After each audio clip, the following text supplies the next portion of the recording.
Hey guys, welcome back with me again in this channel. So on today's tutorial, I'm going to show you how you can remove makeup in Avatar World. So if your character have a big night out or a fancy photo shoot, here I'm going to show you how you can remove that glitter and lipstick you can get off easily by using this trick. So first you need to go to the beauty salon in here. Okay, so here I've already have my avatar in the beauty salon, and then what you need to do to remove the makeup, you just need to find this little box in here.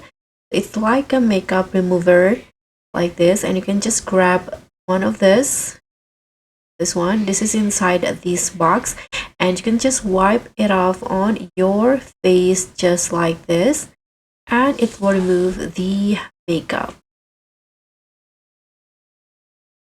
So that's all for me. Thank you so much for watching. Don't forget to like, comment, and subscribe.